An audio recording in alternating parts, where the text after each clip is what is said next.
Salam dalam kasih Kristus. Bapak Ibu Saudara, ketika kita ingin menunjukkan ekspresi atau ungkapan kasih sayang kita pada seseorang, biasanya kita akan mempergunakan kata-kata yang baik, kata-kata yang enak didengar, begitu ya. Atau kalimat-kalimat yang bentuknya itu kalimat pujian. Kalimat yang menyanjung seseorang, gitu ya. Karena itu adalah ekspresi cinta kasih, begitu. Tentu hal-hal yang baik gitu ya, yang dominan. Tapi tidak hanya itu. Ada kalanya kata-kata yang kita ungkapkan sebagai ungkapan kasih sayang kita pada orang lain bentuknya tidak selalu sanjungan. Ada kalanya bentuknya teguran misalnya. Ada kalanya kita gunakan kata-kata yang agak keras ya untuk menekankan sesuatu hal yang baik tentunya. Keras ya Ibu Saudara ya, bukan kasar. Ini dua hal yang sangat berbeda. Kita ingin menekankan sesuatu hal, katakanlah ada sebuah kesalahan yang dilakukan dan ini perlu penekanan, kadang kita akan pakai lewat teguran yang rada keras gitu. Tapi tetap dasarnya adalah kasih begitu ya. Ketika kita mengasihi seseorang, kita ingin dia ini tahu kalau dia salah, kita ingin dia berubah, memperbaiki, lalu kadang-kala diperlukan juga nih yang namanya teguran, bahkan juga hukuman mungkin. Dan kita mau mencoba untuk menghayati hal tersebut juga dalam perspektif kasih Allah kepada manusia. Yang tentunya tidak hanya ditunjukkan lewat hal-hal yang baik dan indah juga. Kita mengerti bahwa kita mengharapkan kalau Tuhan itu menunjukkan kasih-Nya pada kita itu hal-hal yang baik yang kita terima begitu. Ya, tapi kita tahu bahwa ada kalanya Tuhan juga menegur kita dalam konteks kasih tersebut begitu ya. Menegur lalu kemudian mungkin menghukum juga ya, mengingatkan dan lain sebagainya. Dan kita tahu bahwa itu adalah dasarnya kasih Tuhan pada kita. Firman Tuhan dari Yohanes pasal 15, Yohanes pasal 15 ayat 9, ya, lewat satu bagian yang kita juga sudah cukup kenal, mengatakan demikian.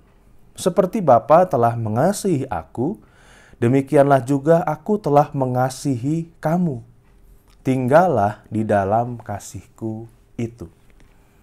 Ya, tinggallah di dalam kasih Yesus. Karena Yesus mengasihi kita, Ibu Saudara.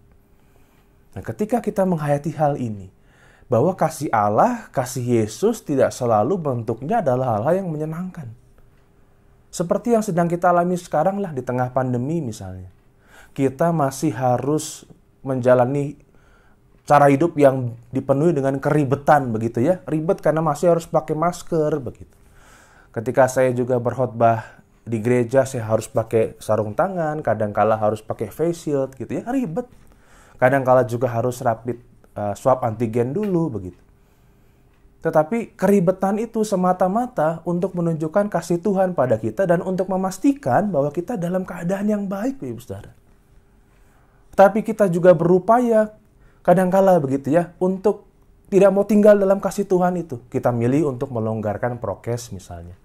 Karena udah banyak orang yang divaksin, lalu kemudian seolah-olah merasa bahwa kayaknya udah rada aman nih. Dan sekarang lihat apa yang terjadi di Bandung dan Jakarta dan beberapa tempat lainnya ya. Di Jawa Tengah juga ada.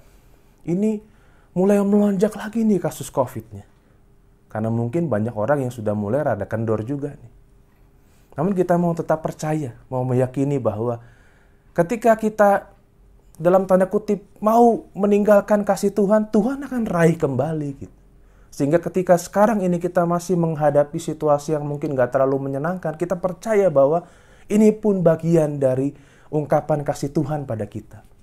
Tuhan ingin kita kembali menghayati bagaimana menjalani hidup iman Kristen di zaman sekarang ini, yang memang harus rada ribet sedikit, harus agak susah sedikit, tapi itu untuk kebaikan kita. Dan ketika kita melakukan itu bukan hanya untuk kebaikan kita, tapi kita juga menjadi berkat bagi orang lain. Dan yang pasti adalah tetap tinggal di dalam kasih Tuhan. Ketika kita menerima ini, berarti kita tetap tinggal di dalam kasih Tuhan. Mari kita berdoa. Kami bersyukur ya Tuhan untuk segala sesuatunya. Engkau tetap memperhatikan dan memelihara kami, walaupun saat ini kami harus kembali menghadapi sebuah kenyataan yang gak terlalu menyenangkan. Kasus COVID yang kembali melonjak, kekhawatiran dan ketakutan mungkin kembali hadir di dalam diri kami. Biarlah Tuhan kami percaya bahwa dalam segala hal kami tetap bisa berpegang pada kasih Tuhan. yang kami yakini tidak selalu dan melulu lewat hal-hal yang baik-baik saja, tetapi lewat berbagai macam hal, khususnya kesulitan hidup, Engkau tetap menyatakan kasih-Mu itu pada kami. Terima kasih Tuhan, kami percaya Engkau setia menyertai dan memelihara kami. Dalam Kristus kami berdoa. Amin. Sebuah pujian untuk kita renungkan bersama dari Feli dan Vena. Tuhan Yesus memberkati.